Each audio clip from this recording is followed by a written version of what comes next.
Assalamualaikum warahmatullahi wabarakatuh. Hello everyone, welcome back to my video. My name is Agnia Ginayin Rahma. So, in this video, I would like to retell a novel entitled The Face of Deception, written by Iris Johansson. So, this novel tells about mystery, conspiracy, and a mother who is still traumatized because she lose of her only daughter. So, the main character of this novel is Evie Duncan. Before she becoming a forensic sculptor, Evie experienced a tragic event in her life. What is that?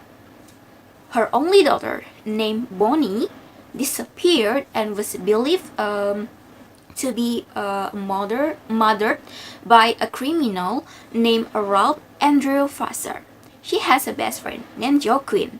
Joe used to be a FBI agent, but now he works as a lieutenant detective. Joe has always been very close to Evie and often helps and protects her during investigation. Their relationship is very important because Joe is one of the few people who truly understand about Evie's trauma and grief. So the story began on the night of a Fraser execution. Evie and Joe Quinn come to the prison because Evie believes Fraser is the only person who knows where Bonnie's body is buried. Evie desperately hopes Fraser will finally tell the truth before he dies. However, the execution still happens, and Fraser dies without revealing anything. So Evie becomes extremely devastated and collapses outside the prison. Now, the story moves to 8 years later. Evie now works as a forensic sculptor in Atlanta. Her job is reconstructing faces from school in order to identify unknown victims. She chooses this career because she understands the pain of families who lose their loved ones without answer. One night, when Evie working in her laboratory, Joe Quinn visits her. Joe brings a skull of an unidentified young girl that was found buried in the woods. Evie immediately starts to examining it and plans to reconstruct the victim's face. So during their conversation, Joe mentioned a businessman named John Logan. Logan has been secretly asking people about her. At first, Evie does not really care, but later, Logan suddenly comes to meet her personally in her house. In that conversation, Logan offers Evie a mysterious job. He wants Evie to reconstruct another school, but he refuses to explain the real reason behind it. Because of that, Evie becomes suspicious because Logan hides too much information. Even after Logan offers a huge amount of money, Evie still refuses because she does not trust him. However, something terrible happens the next day. Evie arrives at her laboratory and finds anything destroyed.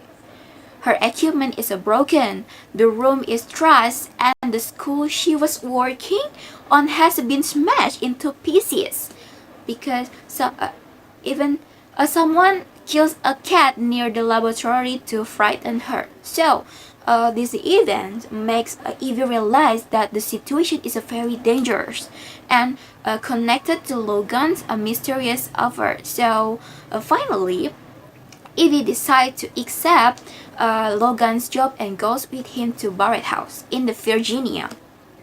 And over there, she meets Logan's assistant named Margaret and his bodyguard named Gil Price. Evie noticed that the house is protected with a very strict security, which make her even more suspicious. And as the story continues, Logan slowly reveals that the school may be connected a huge political conspiracy. Evie then starts reconstructing the face from the school. After working for many hours, Evie finally sees the completed face. She becomes shocked because the face exactly like President Ben Chatburn. Logan explained that he believed the real president died years earlier and was secretly replaced. Evie, Logan, and Joaquin began investigating the truth. As they searched for evidence, powerful people tried to stop them. A professional killer named Fiske murders witnesses hunts anyone connected to this case. The case, Evie worked with a forensic expert to analyze the school. Eventually, DNA testing proved that the school truly belonged to President Chadbourne. So the danger becomes more serious. When several people are attacked and killed, Joaquin risks his life to protect Evie and eventually confront Fiske. After a violent struggle, Fiske is finally defeated, although Joe is seriously injured. So, near of the end of the story, Evie found the truth that Lisa Charbonne, the president's wife, she tells that President Charbonne was already dying from a serious illness and had arranged the conspiracy himself. However, James Timwick, his right-hand man, becomes very obsessed with protecting the secret and committed murders to keep it hidden.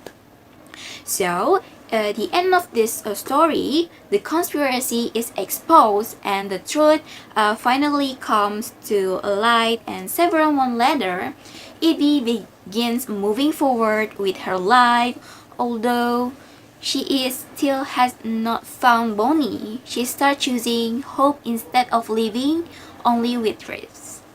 I think that's enough from me. Wassalamualaikum warahmatullahi wabarakatuh.